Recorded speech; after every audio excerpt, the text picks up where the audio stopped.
శరణమయ్యప్ప స్వామి శరణమయ్యప్ప అనే శరణుఘోషతో దక్షిణ భారతదేశమంతా డిసెంబర్, జనవరి నెలలు మారుమ్రోగిపోతాయి. అత్యంత కఠిన దీక్షతో ఆ అయ్యప్పమాల ధరించి మండల కాలం పాటు భక్తితో, శ్రద్ధతో, అన్నిటికీ మించి ఒక క్రమశిక్షణతో ఉంచే ఆ మణికంఠుడి కథ ఎంతో ఆదర్శప్రాయం. అందుకే ఆయన కథ మీ అందరితో పంచుకోవాలని ఈ వీడియో చేస్తున్నాం. భాగవత పురాణం, స్కంద పురాణాలలో అయ్యప్ప గురించి ఉంటుంది. కానీ వాటిలో ఎక్కడా అయ్యప్ప అనే పేరు ఉండదు. ఆయన గురించి ఆర్య అనే పేర్లతో ఉంది. అంటే ఎంతో పూజనీయమైన వ్యక్తిగా అక్కడ రాసి ఉంది. ఆ స్వామి జన్మ రహస్యం ఈ విధంగా ఉంది. మహిషాసురుడు అనే రాక్షసుడు స్త్రీలు బలహీనులు అనే భావనతో ఏ పురుషుడి చేతిలో మరణం లేకుండా వరం పొంది ముల్లోకాలను గడగడలాడిస్తాడు. ఇంద్రాది దేవతలను అనేక యుద్ధాల్లో తరిమేస్తాడు. అప్పుడు దేవతలంతా ఆ ఆదిశక్తిని శరణు కోరగా ఆ తల్లి త్రిశక్తి స్వరూపిణిగా ఆ మహిషాసురుడితో యుద్ధం చేసి చంపివేసింది. మహిషాసురుడి చెల్లి మహిషి తన అన్న చావు వార్త విని దేవతలపై క్రోధం పెంచుకుంది. తన అన్న మహిషాసురుణ్ణి మోసం చేసి చంపారని, అసుర జన్మ కనుక తనను కూడా చంపుతారని భావించి ఆమె బ్రహ్మదేవుడికి ఘోర తపస్సు చేసింది. బ్రహ్మ కూడా చేసేదేమీ లేక ఏం వరం కావాలో కోరుకోమ్మంటే చావు లేకుండా వరం కోరింది. బ్రహ్మ దానికి తిరస్కరించగా మహిషి ఈసారి చాలా తెలివిగా శివుడికి, విష్ణువుకి కలిగిన సంతానం మాత్రమే తనను చంపేట్లుగా వరం అడిగింది. బ్రహ్మ తదాస్తు అని వెళ్ళిపోయాడు. ఆ రాక్షసి మహిషి ఇద్దరు పురుషులు అయిన శివుడు, విష్ణువుకి సంతానం ఎలా కలుగుతుంది అంటే తనకు చావు లేదని విర్రవీగింది.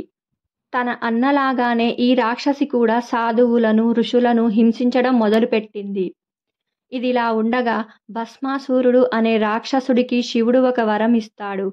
అదేంటంటే ఆ భస్మాసురుడు ఎవరి నెత్తి మీద చెయ్యి వేస్తే వాళ్ళు భస్మమైపోయే విధంగా వరం పొందుతాడు. కానీ భస్మాసురుడు తనకు ఇచ్చిన వరం పనిచేస్తుందో లేదో నీ నెత్తి మీద చెయ్యి పెట్టి చూస్తా అంటూ శివుడి దగ్గరికి వస్తాడు.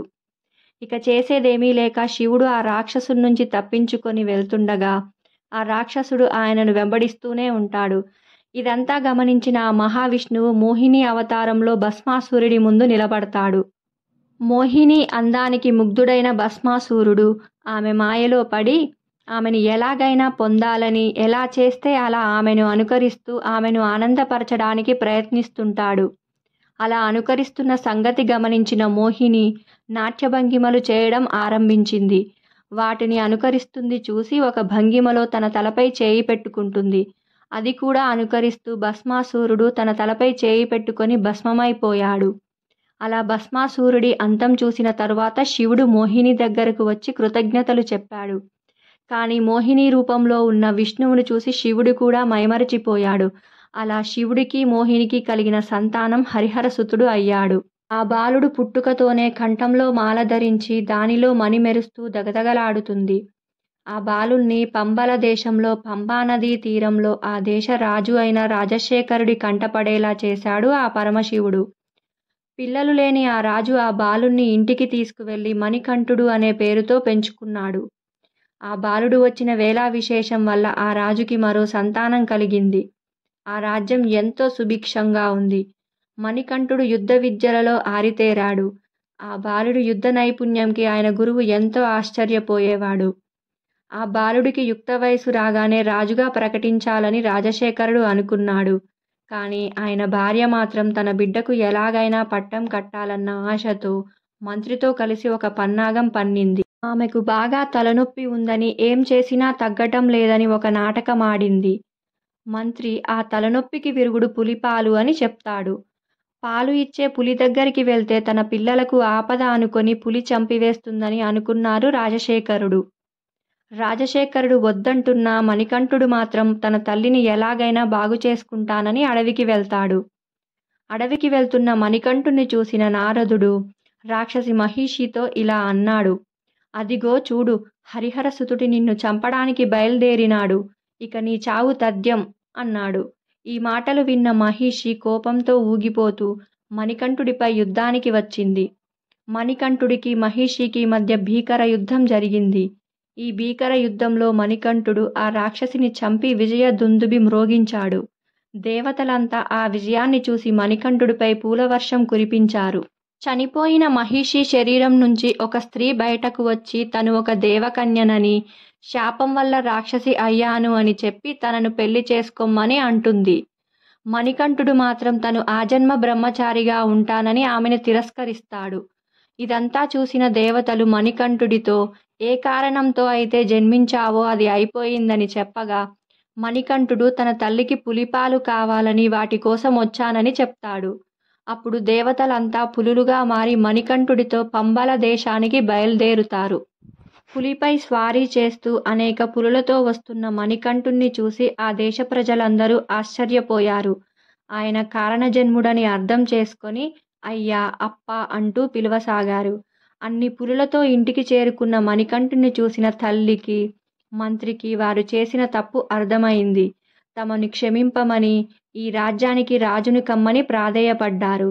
కానీ మణికంఠుడు మాత్రం తన తమ్ముణ్ణి రాజుని చేయమని రాజశేఖరుడికి చెప్పి తన జన్మ వృత్తాంతం వివరిస్తాడు. తన జన్మ యొక్క ముఖ్య ఉద్దేశం మహిషిని చంపడం కనుక అది అయిపోయినది అని, తన తమ్ముణ్ణి ఆ దేశరాజుని చేయమని చెప్పి తాను తన విల్లుతో ఒక బాణం విడిచి ఆ బాణం పడ్డ చోట తాను యోగముద్రలో ఉంటానని, తనకై వచ్చే భక్తులకు శనిపీడపోయి మోక్షం పొందుతారని, అక్కడ అందరు భక్తులు తనని అయ్యప్ప అని కొలుచుకుంటారు అని వివరిస్తాడు.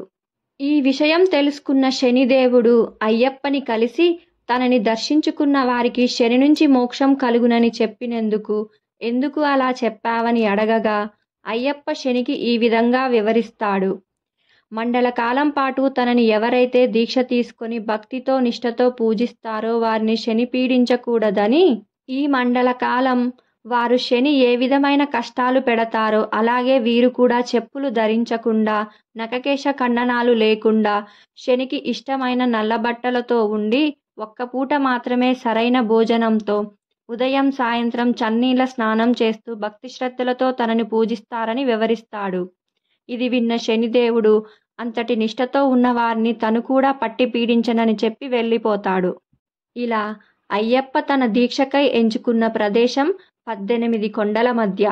త్రేతాయుగంలో ఆ శ్రీరామచంద్రుడికి భక్తితో ఎంగిలి పండ్లు తినిపించిన తల్లి శబరీమాత. ఆ శ్రీరాముడికై దీక్ష చేసుకుంటున్న ప్రదేశం. తల్లి శబరికి మోక్షం ప్రసాదిస్తూ తనని శబరిగిరిగా, అయ్యప్పని శబరిగిరీషుడిగా కొలుస్తారని వివరించి అక్కడ దీక్షకై 18 మెట్లు, తన 18 శరణాలు సమర్పించుకొని వాటిపై శబరిగిరీషుడుగా స్వామి దీక్షకై పూనుకున్నాడు. పండరీ దేశ రాజు అయిన రాజశేఖరుడు అయ్యప్ప స్వామి చెప్పిన విధంగా బాణం వెతుక్కుంటూ వచ్చి శబరిగిరిపై ఆ బాణం చూసి అక్కడ స్వామికి ఒక దేవాలయం కట్టించాడు. అదే ఇప్పుడు మనం దర్శించుకుంటున్న శబరిమల దేవస్థానం. ప్రతి సంవత్సరం కొన్ని లక్షల మంది భక్తులు శరణమయ్యప్ప అంటూ శరణు వేడుకుంటూ ఇక్కడికి వచ్చి తమ ఇరుముడులు సమర్పించుకుంటారు. ప్రతి సంవత్సరం మకర సంక్రాంతి నాడు స్వామి మకరజ్యోతి రూపంలో భక్తులకు దర్శనమిచ్చి కరుణిస్తాడు. ఇలా మకర సంక్రాంతి నాటి జ్యోతి దర్శనం కోసం లక్షల మంది అయ్యప్ప దీక్ష చేసిన స్వాములు కోటి కళ్ళతో చూసే మధుర క్షణం. ఇంతటి దీక్షా పారాయణులు ఆ స్వామిపై భక్తితో ఉంటూ ఎంతో దీక్షతో తమ మండల కాలం పాటు దీక్ష చేసుకొని తరిస్తారు. ఇది మోడ్రన్ సైన్స్లో డి ఎడిక్షన్ అనే కాన్సెప్ట్తో మద్యం, సిగరెట్ లాంటి వాటికి బానిస అయిన వారు ఆ బానిసత్వం నుంచి తప్పించుకోవడానికి చేస్తున్నారు. అలా ఈ దీక్ష ఎంతో మందిని చెడు వ్యసనాల నుంచి బాగుపడడానికి కూడా సహాయం చేస్తుంది. ఇలాంటి మరెన్నో మంచి వీడియోస్ మా ఛానల్ నందు కలవు. మా వీడియో నచ్చినట్లయితే సబ్స్క్రైబ్ చేసుకోగలరని మా మనవి. మా వీడియో పూర్తిగా చూసినందుకు ధన్యవాదాలు.